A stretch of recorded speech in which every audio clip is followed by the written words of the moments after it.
여러분 모두를 환영합니다. 오늘도 예배 가운데 나리시는 풍성한 은혜가 우리 모두에게 넘치기를 주님의 이름으로 축복합니다.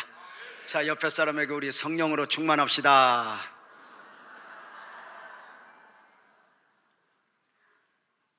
성령의 기름 부으심으로 오늘 저녁부터 시작되는 제23차 영적 전쟁 성회의 주제입니다. 영적 전쟁이라는 말이 조금은 낯설다 싶은 성도님들도 계실 것으로 압니다. 영적 전쟁은 특별한 프로그램이 아니라 우리 교회에서 해마다 2월에 있어지는 자체 부흥회를 영적 전쟁이라 이름하고 있는 것입니다. 여느 부흥회처럼 말씀이 주가 되기보다는 더 많이 기도하는 기도 성회입니다. 처음부터 영적 전쟁이라는 이름으로 기도 성회를 했던 것은 아닙니다. 기도 성회를 영적 전쟁이라 그 명칭을 바꾼 계기가 있었습니다. 우리 빛나교회가 많은 사건 사고 가운데 눈물로 시간을 보내고 있었습니다. 교회와 성도님들 모두에게 아픔이요 눈물이었습니다. 그런 분위기 가운데 매년 2월에 해오던 기도 성회를 변함없이 준비해야 했습니다. 목사 또한 많은 아픔 가운데 기도원에 가서 금식을 하며 기도성의 말씀을 준비하고 있었습니다. 그때 함께 기도 제목을 나누며 기도하던 목사님 한 분이 우리 교회의 아픔에 대해서 듣고서는 혼잣말로 완전히 전쟁이구만, 영적 전쟁이야, 인간 안에 해답이 있겠어 하는 것입니다. 순간 저는 그 이야기를 들으면서 우리 교회의 아픔은 단순한 아픔, 단순한 문제가 아니라 영적 전쟁일 수 있겠다 싶었습니다.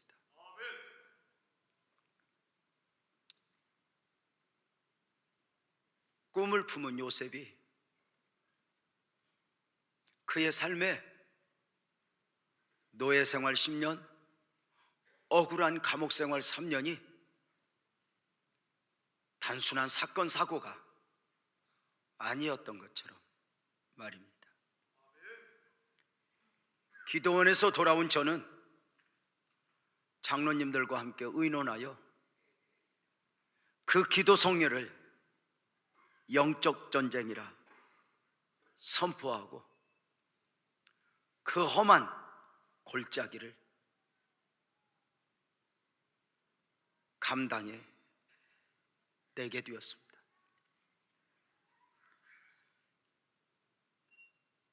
구호를 외치고 명령하고 선포하는 기도를 하면서 처절한 영적 싸움을 싸워왔고 우리 교회는 그 아픔을 딛고 여기까지 올 수 있었으며 영적 전쟁 기간 동안 나리시는 하나님의 풍성한 은혜들, 간증들은 말로 다 표현할 수 없을 만큼 엄청난 은혜들이었습니다. 우리 교회는 장자권 세미나를 하기 전에 사실 이미 명령하는 기도, 선포하는 기도에 있어서 잘 훈련이 되어 있었습니다. 이렇게 훈련된 가운데 장자권 세미나를 하면서 엄청난 폭발이 일어났던 경우입니다. 기도 성회를 영적 전쟁이라 할 때 담겨진 영성이 있습니다. 문제가 있을 때에 문제와 씨름하지 말고, 인간관계가 얽혔을 때 인간관계 안에서 허우적대지 말고 주파수를 하나님께 맞추어 하나님에게 해답을 구하자는 것이었습니다. 우리의 해답은, 적어도 하나님을 믿는 우리의 해답은 하늘에서 온다고 굳게 믿고 말입니다. 영적 전쟁이 23차까지 계속되는 동안 변함없이 외쳐지는 구호가 있습니다. 누가 나를 힘들게 해도 위로는 하나님께, 누가 내게 손해를 입혀도 보상은 하나님께 였습니다. 누구 때문에 억울할 수 있었고, 누구 때문에 힘들 수 있었지만, 누구 때문에 무엇 때문에 환경을 탓하며 주저앉기보다는 주파수를 하나님께 맞추고 하나님께 해답을 구하자는 것이었습니다.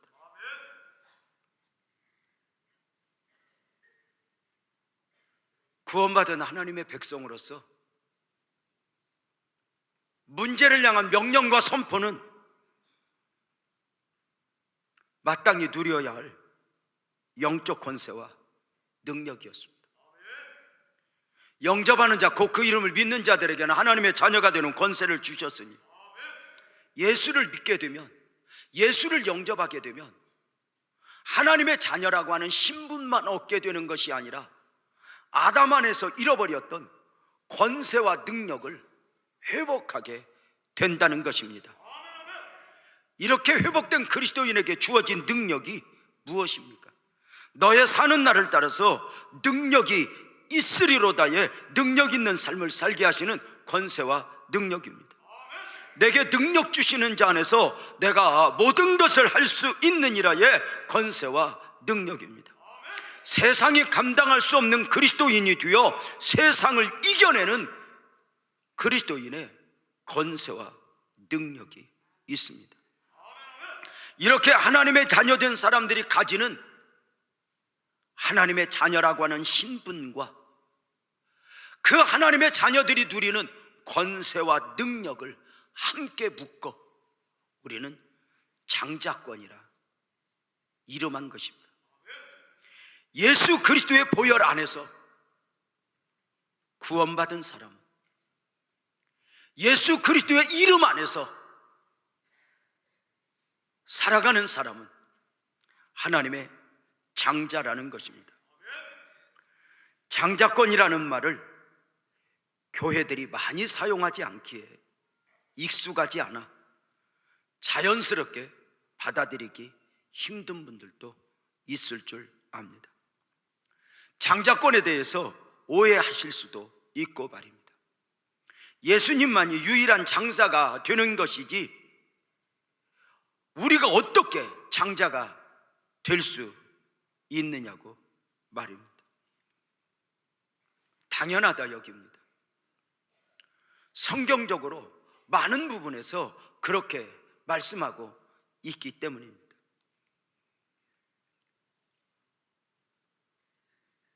그럼에도 불구하고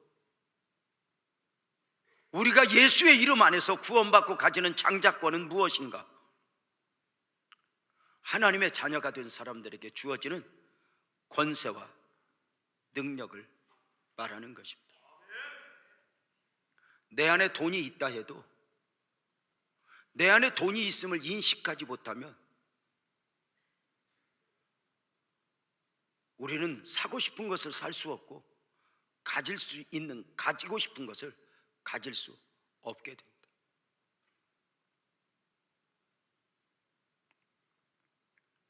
내 안에 예수의 이름의 권세가 있음에도 불구하고 그저 예수를 종교심으로 믿는 차원에서 머물러 있으면 그 권세와 능력을 사용하지 못하는 가운데 질병의 문제 앞에서, 문제라는 문제 앞에서 유린당하며 시달리게 되어 있더라, 그 말입니다. 오늘 말씀 가운데 장자권에 대해 성경적으로 좀 더 분명하게 정리되었으면 좋겠고, 이 장자권이 주는 축복과 능력을 오늘 저녁부터 시작되는 제23차 영적 전쟁 기간 동안 마음껏 누릴 수 있었으면 좋겠다 싶습니다. 모세에게 출애굽의 사명을 맡기시어 예굽으로 보내시는 가운데 하나님이 주신 말씀이 있습니다. 너는 바로에게 이르기를 여호와의 말씀에 이스라엘은 내 아들, 내 장자라 입니다. 내가 내게 이르기를 내 아들을 보내주어 나를 섬기게 하라 입니다. 이스라엘은 내 아들들이라, 내 장자들이라 라고 말하지 않고 이렇게 표현합니다. 내 아들이라, 내 장자라 입니다. 한 개인을 말하는 것이 아니었습니다. 이스라엘은 내 아들, 내 장자라. 430년간 애굽에서 종살이하고 있던 이스라엘 백성들을 향한 하나님의 말씀이요 선포였습니다. 하나님의 섭리 가운데 이스라엘 백성들 애굽의 노예 가운데 있는 430년 동안 잠잠하셨던 하나님이 드디어 때가 되어 너는 내 아들이라 소유권을 주장하시는 것입니다. 보냄을 받은 모세는 애굽으로 가서 노예로 살고 있는 백성들에게 외쳤을 것입니다. 당신은 하나님의 아들이요, 당신들은 하나님의 장자라고 말입니다. 애굽의 바로를 향해서는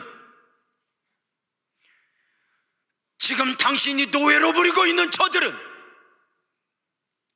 언제까지나 노예로 살 사람들이 아니라 하나님의 장자요 하나님의 아들이라 선포했습니다.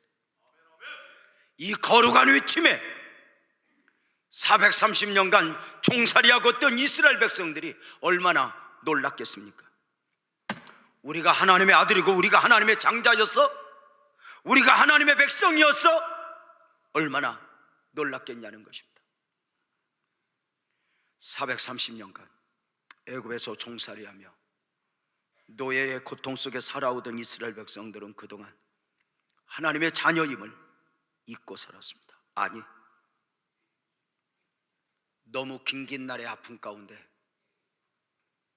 하나님을 알지만, 언약을 알지만 스스로 하나님의 백성임을 놓아버리고 살아왔었습니다. 창조자여 전능자이신 하나님은 아브라함과 이삭과 야곱의 하나님, 조상들의 하나님이지 자신들의 하나님은 아니라고 생각했던 것입니다. 창조자 하나님은 과거의 조상들에게나 역사하셨던 하나님이지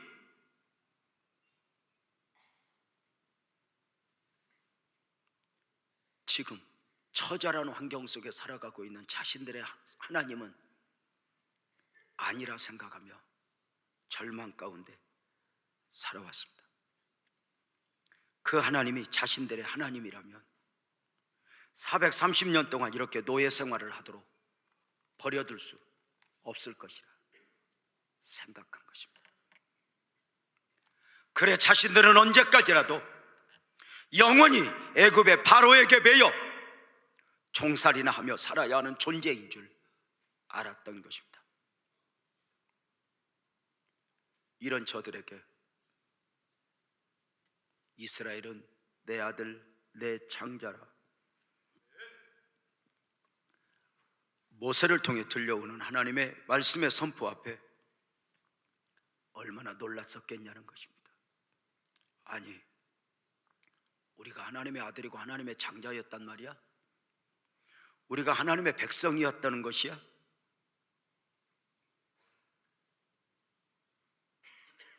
이스라엘은 내 아들, 내 장자라. 소유권을 주장하시는 하나님의 선포 앞에 애굽 왕 바로는 또 얼마나 놀랐겠습니까?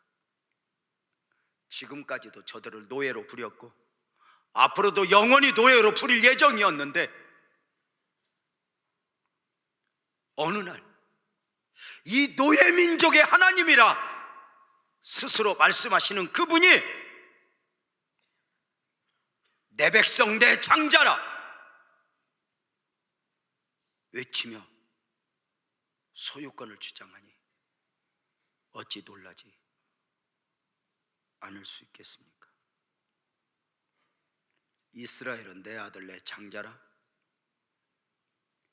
이스라엘 백성들이 어떻게 하나님의 아들, 하나님의 장자가 될 수 있는가를 성경적으로 이해하는 것이 좋을 것입니다. 장자됨을 성경적으로 이해할 때 비로소 장자권이 주는 축복과 능력을 우리가 알고 명령하고 선포하며 사용할 수 있기 때문입니다. 먼저 장자권의 시작입니다. 모든 것의 시작이신 창조자 하나님, 하나님은 말씀으로 온 세상을 만드셨습니다. 무에서 유입니다. 태초에 하나님이 천지를 창조하시니라 하나님의 말씀의 선포 앞에 우주 만물이 있어졌으니 그 우주 만물의 방대함은 사람이 감히 상상할 수 없을 만큼의 엄청난 것들이었습니다. 하늘의 해와 달과 별들, 그리고 전문가들만이 이해할 수 있을 만큼의 은하세계들, 그 엄청난 우주 가운데 하나님은 한 작은 행성 지구를 당신의 사역지로 삼으셨습니다.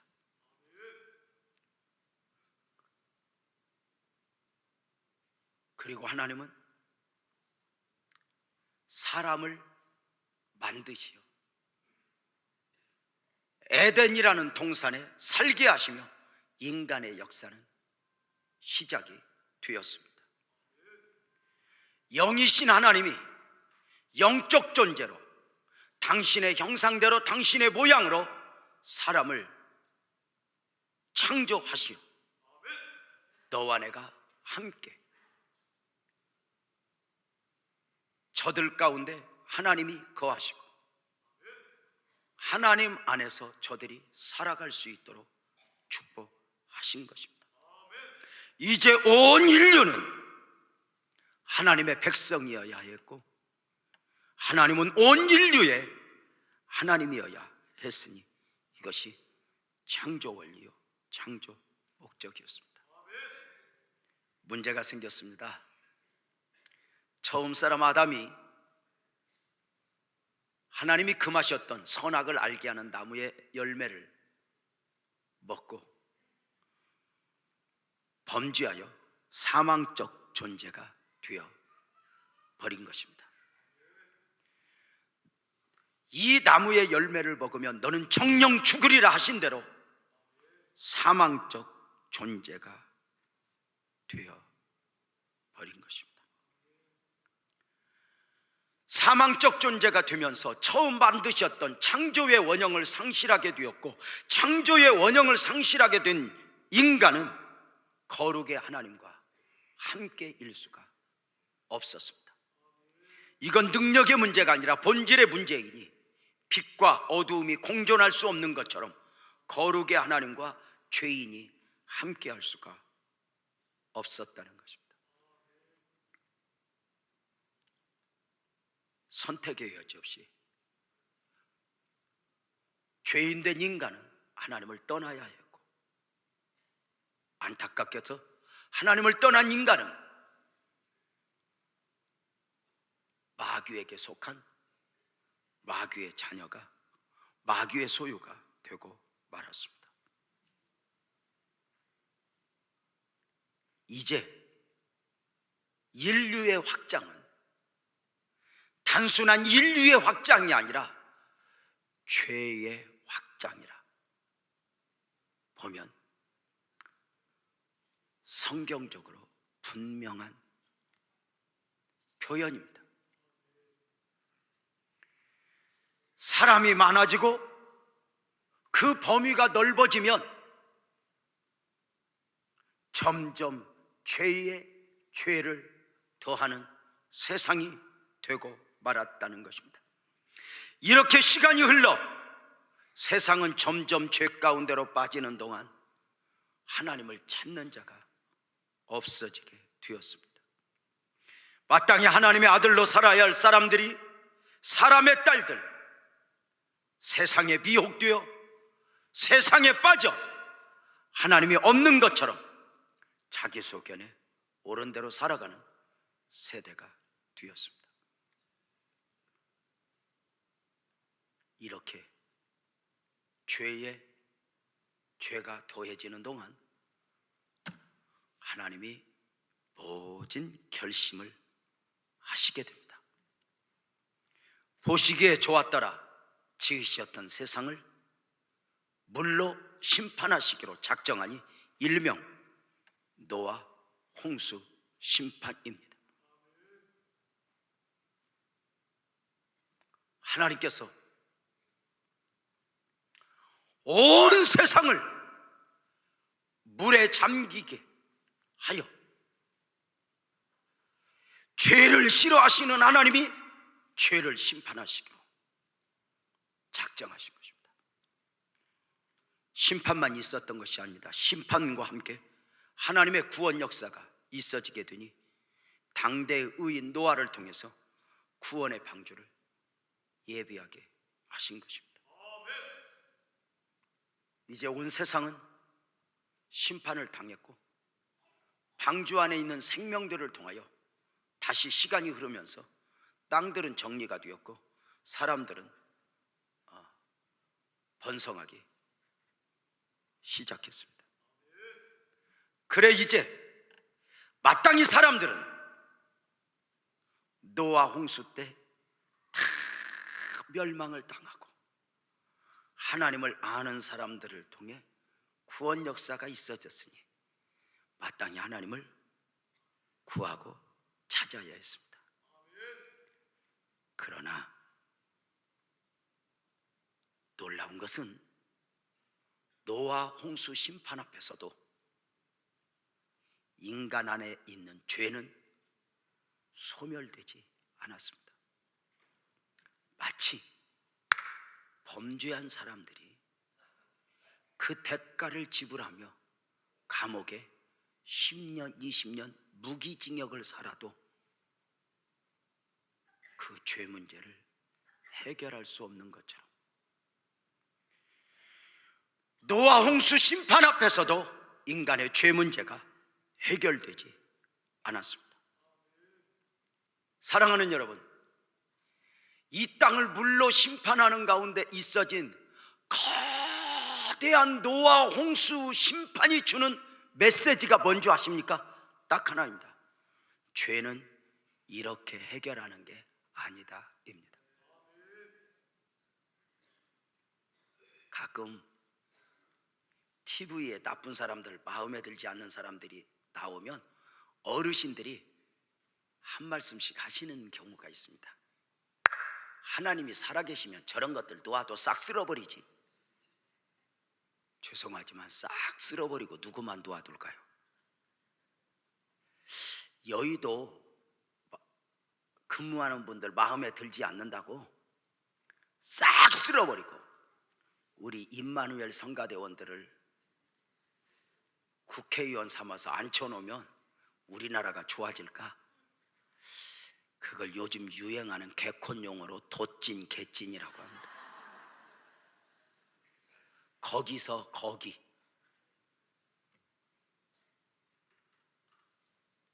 사랑하는 여러분, 인간의 근본적인 문제가 무엇입니까? 가난이나 질병이 아닙니다. 인간의 근본적인 문제가 가난이나 질병의 문제였다면 하나님이 사람이 되어 오시어 죽으셔야 할 이유가 없습니다. 인간의 근본적 문제가 우리가 생각하는 것처럼 가난이나 질병의 문제라면 죄송하지만 가난의 문제가 없거나 질병의 문제가 없는 사람은 아무 문제가 없어야 됩니다. 그러나 아닙니다. 인간의 문제는 근본적으로 죄의 문제입니다. 죄는 불로 태운다고 없어지는 게 아니고 사람을 죽인다고 해서 없어지는 게 아닙니다.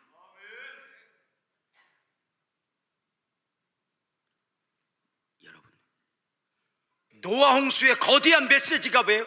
죄는 이렇게 해결하는 게 아니다. 여기에서 우리는 복음의 필요를 인식하게 되는 것입니다. 죄는 십자가의 사랑과 보혈의 은혜로 더 큰 사랑과 더 큰 용서로 죄 문제가 해결되는 것이지 심판으로 죄 문제가 해결되는 것이 아니다입니다. 인간의 근본적인 문제는 죄의 문제입니다. 하나님이 사람이 되어 복음으로 오셔야 했던 이유는 인간의 이 근본적인 문제를 해결해 주시기 위함입니다.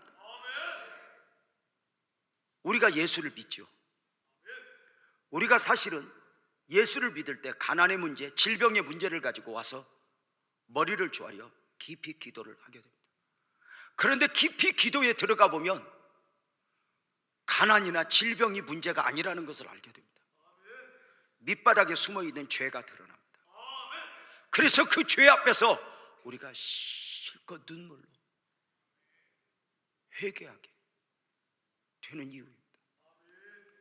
바로 내가 가난이 문제가 아니라 질병이 문제가 아니라 내가 기본적으로 용서가 필요한 존재구나. 그래서 나는 주님이 아니면 안 되는구나. 예수 그리스도의 보혈의 은혜가 필요한 것이구나. 여기까지 가는 것입니다. 만약에 인간의 문제가 가난이나 질병의 문제라고 멈추면 복음은 필요하지 않습니다. 사실 복음은 사람이 원하는 것을 주는 것이 아닙니다. 이렇게 표현하지 않습니까? 냉정하게 따지면 죄송하지만 교회는 사람이 원하는 것을 주는 것이 아닙니다. 사람에게 필요한 것을 주는 것이죠. 그게 바로 무엇입니까? 영적 필요입니다. 사랑하는 여러분, 이제 아셨습니까? 왜 예수님이 그 이름 예수로 오셔야 했는지. 인간의 근본적인 문제는 죄의 문제이기에 노아 홍수를 통해서도 죄 문제를 해결할 수 없음에 이것을 깨닫게 하신 하나님이 이제 새롭게 복음의 역사를 시작하십니다. 복음의 필요를 인식하게 하신 하나님이 그 복음의 시작을 어디에서 시작합니까? 창세기 11장에 바벨탑 사건이 끝나면서 12장에서 갈대아 우르에 살고 있는 아브라함을 불러내서 언약을 맺게 됩니다. 하나님이 주신 언약이 무엇입니까? 내가 너로 큰 민족을 이루고 내게 복을 주어 내 이름을 창대하게 하리니 너는 복이 될지라. 이 언약은 사람이 줄 수 있는, 사람이 지켜낼 수 있는 언약이 아닙니다. 하나님만이 주실 수 있는 언약이었으니 아브라함 인생에, 아브라함 삶에, 아브라함의 삶의 목적에 하나님의 뜻과 섭리, 바로 열국을 담아 주신 것입니다. 아브라함은 말씀의 은혜를 받았지만, 언약을 받았지만, 이 언약의 의미, 이 언약에 주는 축복이 어느 정도인 줄을 몰랐습니다. 그저 하나님이 주시는 복을 개인적으로 생각하여 그저 아들 하나, 아니 아들 둘 정도 이렇게 받는 것으로 생각했던 것입니다. 어느 정도로, 그래서 실컷해야 10년 20년 가는 중에 내게 왜 아들을 주지 않습니까 해서 그 엄청난 언약을 받았음에도 불구하고 내가 너로 큰 민족을 이루어 열국의 아비가 되게 하리라, 이거 다 외면하고 나는 아들이 없습니다, 그래서 나는 엘리에셀로 포기하렵니다, 이렇게 했던 그 연약함이 바로 아브라함입니다. 그 연약한 아브라함 안에 하나님이 열국을 담아 주신 것입니다. 중요한 것이 있습니다. 하나님이 아브라함을 갈대아 우르에서 불러내어 언약을 주실 때 아브라함은 아브라함 개인이 아니었다는 것입니다. 말씀을 드렸지만 이미 시작이 뭐냐면 인류 구원에 필요한 거대한 복음의 시작을 아브라함부터 새롭게 시작하셨기 때문에 아브라함 안에 열국을 담아주십니다. 자, 그래서 아브라함에게 내가 너로 큰 민족을 이루고 내게 복을 주어 내 이름을 창대케 하리라 언약을 맺으실 때, 만약에 아브라함이 원하는 아브라함으로 아들 하나 둘 정도면 25년 동안 그렇게 긴 시간이 필요하지 않습니다. 얼른 그냥 원하는 대로 아들 하나 주든지 쌍둥이로 둘을 주든지, 하나님은 아브라함 개인만 생각하면 얼른 주실 수 있습니다. 그걸 왜 못 줍니까? 우리 박성두 목사님한테는 아들 5을 그냥 줘버려요. 거기 행여나 딸 낄까봐 삼가 조심스럽게 쓰잘데기 없는 딸들 다 빼내고 아들만 골라서 박성두 목사님한테 5 맡기고 유호승 목사님한테 3 맡기고, 나는 어떻게 딸을 못 낳는가 이해가 안 돼요.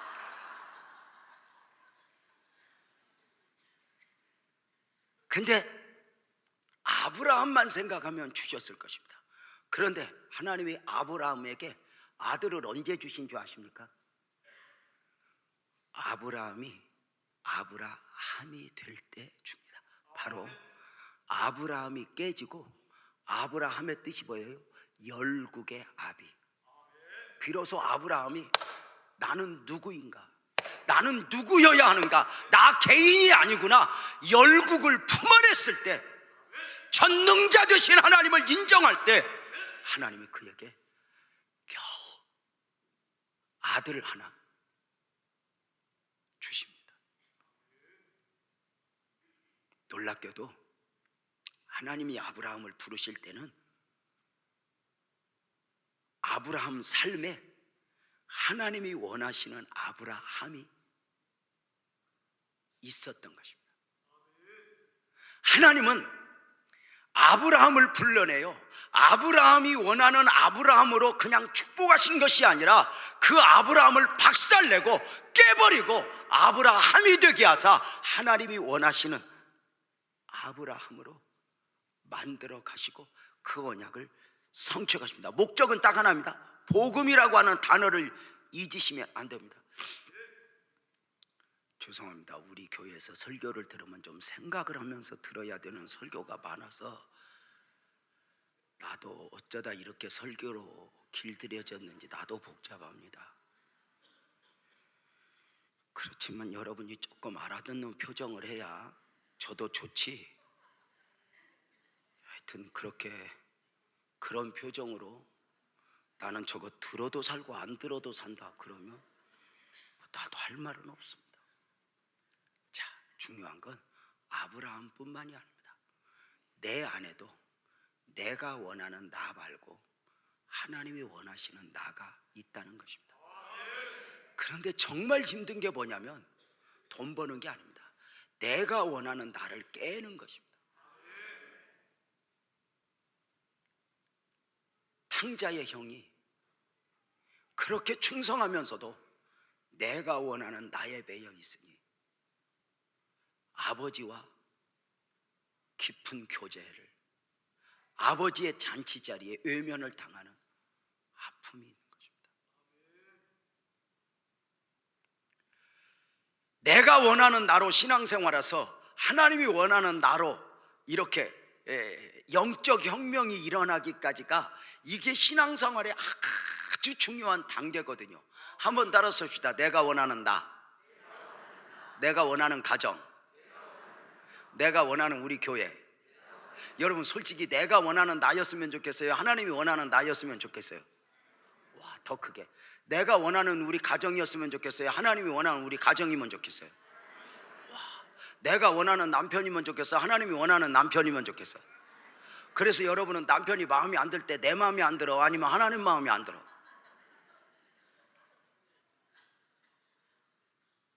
우리는 말은 했지만 여전히 내 울타리 안에 갇혀있어요. 이거 깨는 작업이 얼마나 힘드냐면 우리는 이렇게 표현해요. 당신이 아무리 종교적 열심이 있어도 당신 안에서, 당신 삶 속에서 여전히 하나님이 무엇을 원하느냐보다 내가 무엇을 원하느냐에 매여 있다면 당신의 직임이 목사라 해도 의미 없습니다. 이렇게 말해요. 근데 또 이렇게 말해요. 당신 안에서, 당신의 삶 속에서 내가 무엇을 원하느냐보다 하나님이 무엇을 원하느냐가 중요한 사람으로 정리되어 있다면 당신은 시장에서 장사를 해도 그 직임은 성직입니다. 이렇게 표현해요. 먹든지 마시든지 무엇을 하든지 목사라는 이름 자체가 성직이고, 목사라는 이름 자체가 마치 계급을 얻은 것처럼 착각하면 안 된다는 거예요. 하나님의 일을 사람의 일처럼 만들어버리는 사람도 있고, 사람의 일인데 하나님의 일처럼 존귀하게 여겨 삶을 엮어가는 사람도 얼마든지 있으니 말입니다. 자, 아브라함에게 언약을 주신 하나님이 이제 이삭과 언약을 맺게 됩니다. 모리아산에서입니다. 창세기 22장 17절에 보면 내가 내게 큰 복을 주고 내 씨가 번성하여 하늘의 별과 같고 바다의 모래와 같게 하리니 내 씨가 그 대적의 성문을 차지하리라. 이삭은 아브라함과 함께 이 언약의 말씀을 받으면서 언약의 상속자가 되었습니다. 역시 이스마엘이 아니라 이삭입니다. 그리고 이삭은 아들들 중에 육신적 장자인 에서가 아니라 차자인 야곱을 장자로 삼아 상속자가 되게 하셨습니다. 아브람과 이삭과 에서의 하나님이 아니라 아브람과 이삭과 야곱의 하나님이 되신 것입니다. 이렇게 언약의 상속자 된 야곱이 12 아들을 낳게 됩니다. 여기에서 하나님은 이제, 하나님의 언약은 당신의 구원 섭리 아래서 큰 그림이 그려지게 됩니다. 한 개인에서, 한 가정으로, 한 가정에서 한 국가와 민족으로, 그리고 그 민족에서 열방으로의 그림을 그리게 됩니다. 사랑하는 여러분, 그 엄청난 섭리 가운데 언약의 상속자 된 야곱을 어느 날 이름을 이스라엘로 바꿔주십니다. 12 아들을 낳게 하시고 야곱의 이름을 이스라엘로 바꿔주신 하나님이 이제 야곱의 12 아들은 단순한 12 아들이 아니라 12 지파가 되게 하십니다. 여기에서 또 하나 정리되는 게 있습니다. 하나님께서 야곱을 이스라엘로 바꿔주신 것 또한 한 개인의 축복이 아니었다는 것입니다.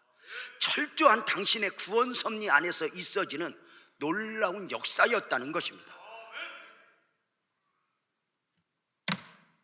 이제 아브라함에서 이삭, 이삭에서 야곱이 상속자가 되었는데 야곱 다음으로는 12 아들 중에 누가 상속자가 되는 것입니까? 야곱이면 한 아들에게 가겠지만 야곱을 이스라엘로 바꿔주시면서 12아들을 12지파가 되게 하시니 이제 아브라함으로부터 흘러오던 상속자의 자격이 누구에게 주어지느냐 하면 바로 이스라엘 민족 12지파 전체에게 주어졌다는 것입니다. 이 거대한 섭리 아래서 하나님은 야곱의 가족을 이스라엘로 바꾸어 가정이 애굽에 가게 하셨고 430년 만에 민족이 되어 나오게 하신 것입니다.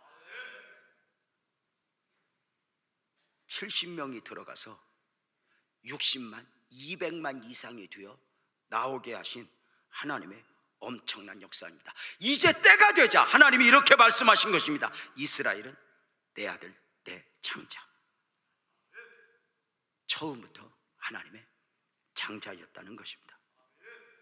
사랑하는 여러분, 하나님께서는 아브라함을 시작으로 해서 야곱을 이스라엘로 바꾸어 한 하나님 제사장 나라를 세우셨으니 바로 하나님께서는 이 땅의 많은 나라들 중에 하나님의 주권으로 이스라엘이라고 한 나라를 선택하여 장자의 나라로, 상속자의 나라로 삼아주신 것입니다. 그런데 신기한 건 하나님께서 아브라함 안에 민족을 담아주셨고 또 하나 이스라엘 민족 안에 열방을 담으셨다는 것입니다. 그러니까 하나님은 아브라함만의 하나님이 아니라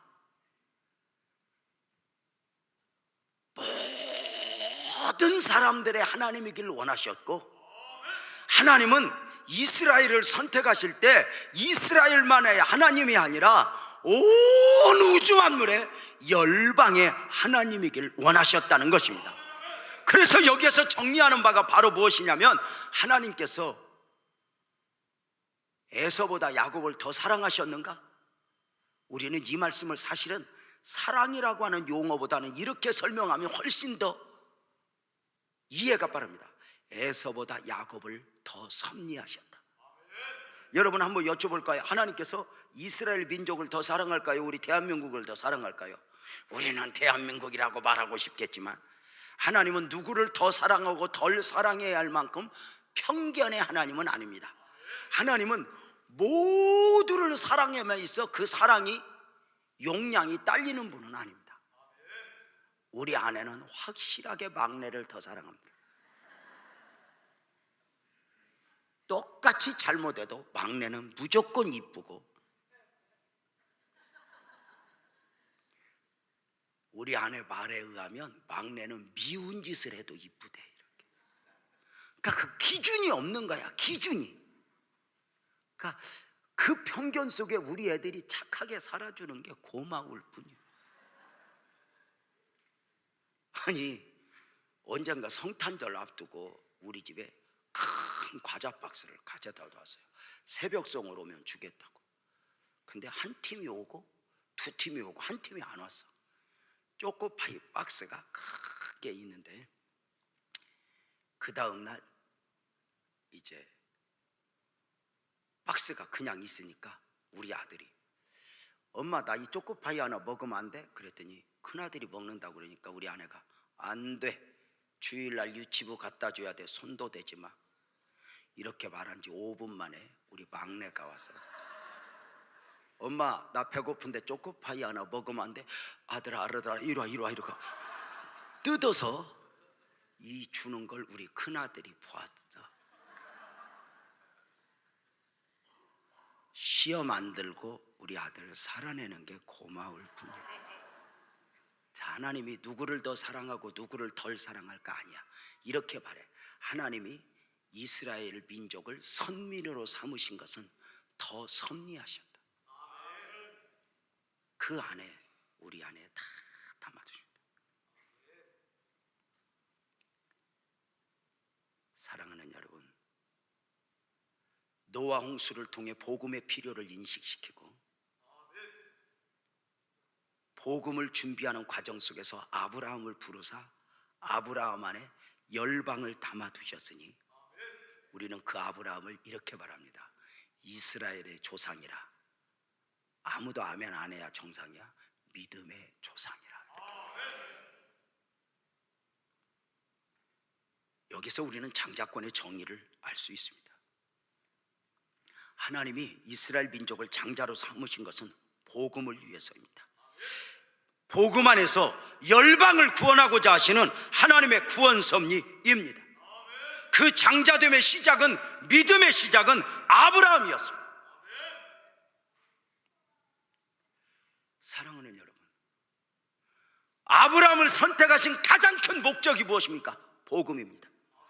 그 혈통을 통해서 하나님이 사람의 몸을 입고 오시는 것입니다. 그리고 약속대로 그 이름 예수가 오셨습니다. 복음으로 오셨습니다. 다 같이 아멘. 그래서 이제 묻겠습니다.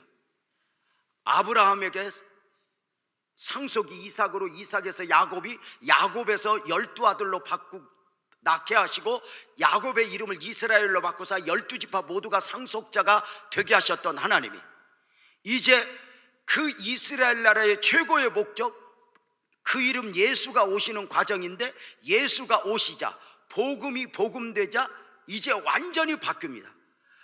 예수 그리스도가 오신 후에 아브라함을 믿음의 조상이라 하여 그 언약의 상속을 누가 받느냐면, 아멘 합시다, 예수 그리스도를 영접한 모든 하나님의 사람들이 언약의 상속자가 되었음을 믿으시기를 주님의 이름으로 축복합니다. 그래서 예수 그리스도의 안에서 구원받은 백성들은 영적인 장자, 영적인 이스라엘이 되는 것입니다.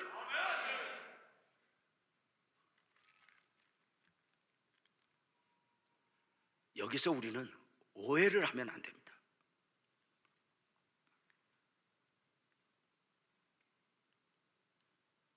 예수님과 우리입니다. 예수님은 하나님의 유일한 독생자입니다.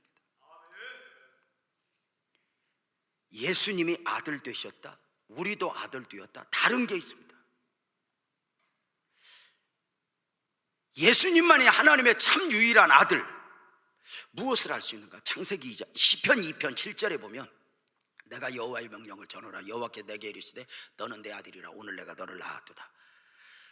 사도행전 13장 33절에 보면, 너는 내 아들이라. 오늘 너를 낳았도다. 히브리서 1장 5절 역시 보면, 너는 내 아들이라. 오늘 내가 너를 낳았도다 하시더니 또다시 나는 그에게 아버지가 되고 그는 내 아들이 되리라 하셨느니라. 성경에 보면 예수님을 하나님의 아들이라고 하고 우리도 하나님의 아들이라 합니다. 예수님도 하나님을 아바 아버지라 불렀고 우리도 하나님을 아바 아버지라 부릅니다. 그러나 중요한 게 있습니다. 예수님의 아들 되심과 우리의 아들 됨이 다르다는 것입니다. 예수님의 아들 되심은 우리와 달리 사람의 몸을 입고 오신 하나님의 본체입니다. 예수님은 사람의 몸을 입고 와서 하나님의 아들이지만 족보상의 아들이 아니라 하나님의 본체, 나의 주시며 나의 하나님입니다. 하나님이 되는 것입니다. 그러나 우리가 아들이 되었다고 해서 갑자기 우리가 하나님이 되는 건 아닙니다. 우리는 용서받은 죄인, 여전히 인간입니다. 여기서 착각해서 너무 오버해가지고 내가 유만이라느니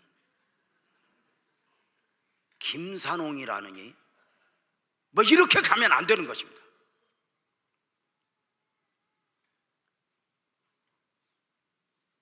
예수님은 하나님의 아들로서의 당신과 우리의 신분을 분명하게 구분하십니다. 십자가에서 주셨던 말씀이 요한복음 20장 17절에 이렇게 기록이 되었습니다. 예수께서 이르시되 나를 붙들지 말라. 내가 아버지께로 올라가지 아니하노라. 너는 내 형제들 가서 이르되 내가 내 아버지 곧 너희 아버지 내 하나님 너희 하나님께로 올라간다.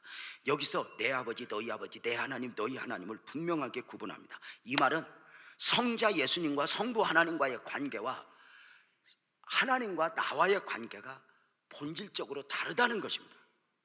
예수님은 하나님, 우리는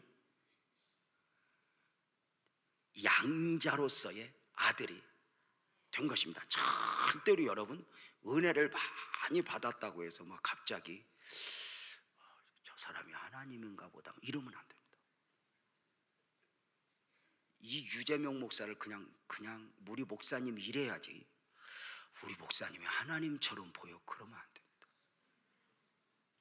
여러분 어디 가서 우리 교회를 소개할 때도 세상에 우리 목사님은 참 은혜가 돼 이렇게 소개해야지, 우리 목사님은 하나님 같아요 막 이러면 안 됩니다.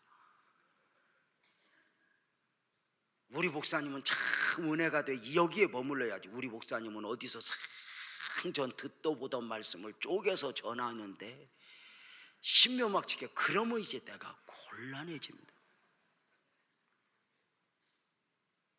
여러분 우리는 하나님의 자녀면 양자로서의 자녀, 그리고 그 양자에게 상속권이 주어집니다. 하나님께서 하나님의 백성들을 부르실 때 그 부르는 호칭이 다양합니다. 내 아들, 내 백성, 내 소유, 내 민족. 근데 하나님의 구원을 강조할 때는 내 아들, 하나님의 왕국을 강조할 때는 내 백성, 하나님의 주권을 강조할 때는 내 소유, 하나님의 나라를 강조할 때는 내 민족. 그렇다면 하나님의 장자라는 용어에 담긴 중요한 의미는 상속권입니다.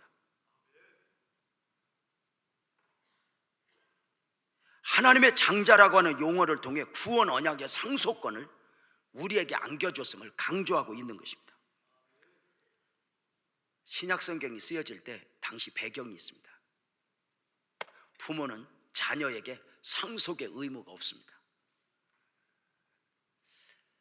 큰아들에게 작은아들에게 누구에게 상속을 줄까? 이건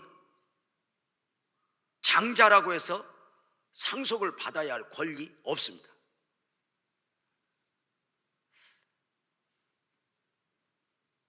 이것만 있습니다. 자식으로서 부모 부양의 의미, 이걸 우리 아이들에게 잘 가르쳐 주려고 합니다.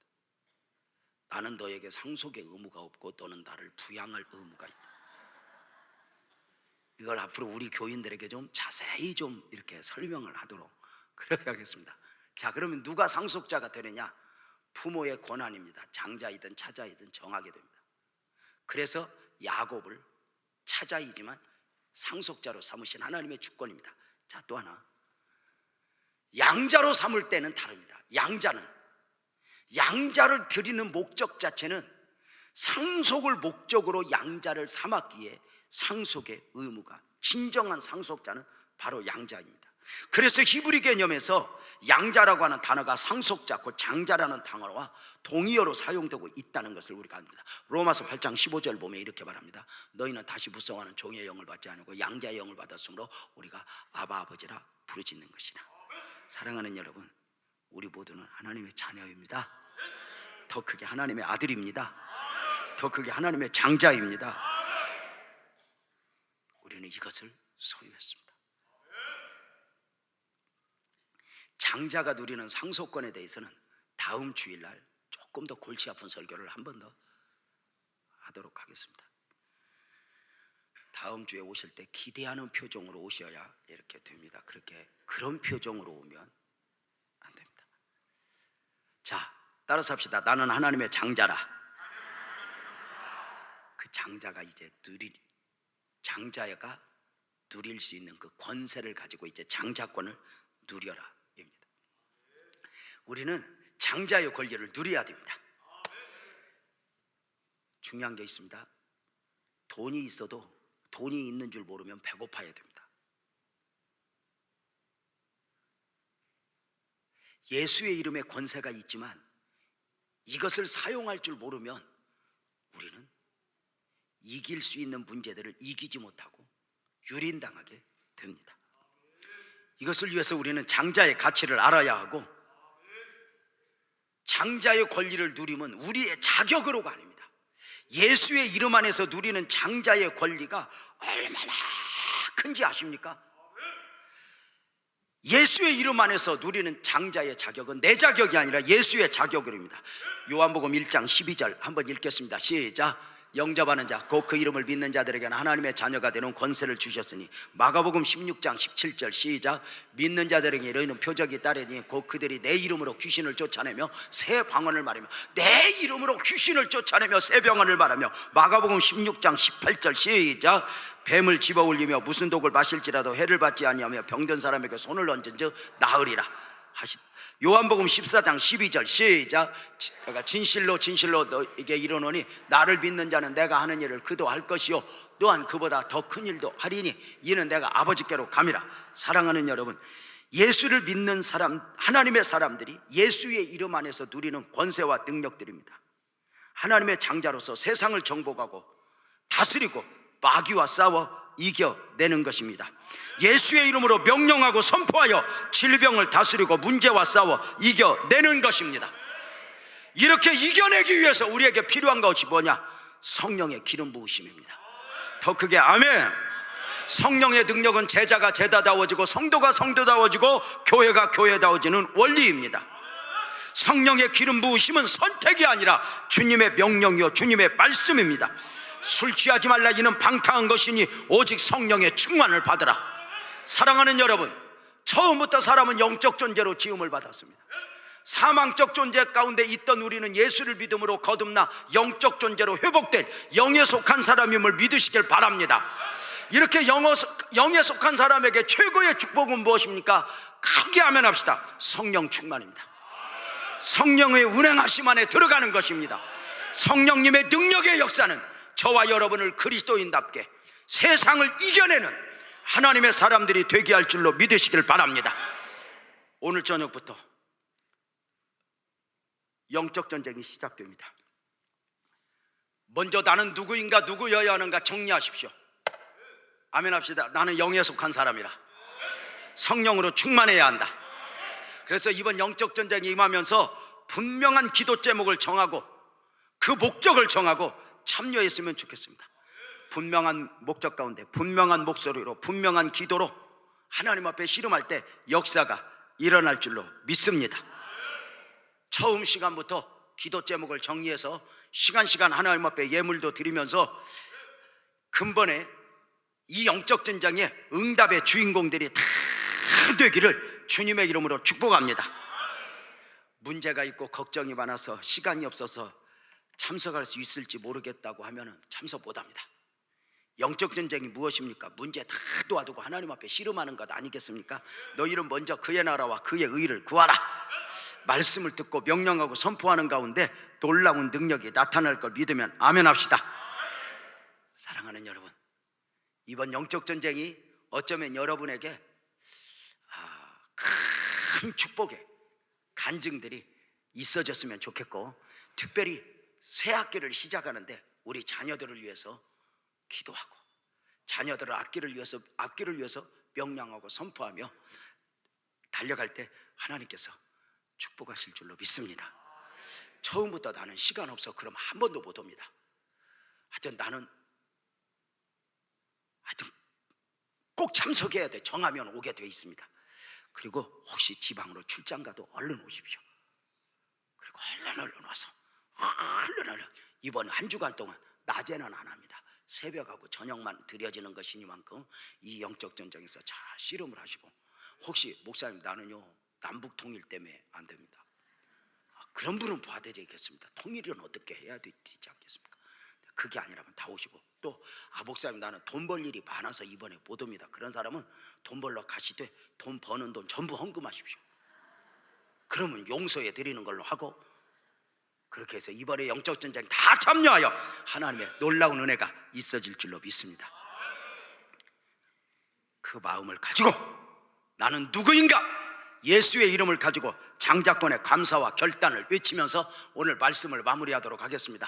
자, 영상 띄워주시고 크게 주여 말씀을 통해 한번 크게 명령하고 선포하면서 말씀 마무리하도록 하겠습니다. 시작. 주여 말씀을 통해 내가 하나님의 장자임을 알게 하시니 감사합니다.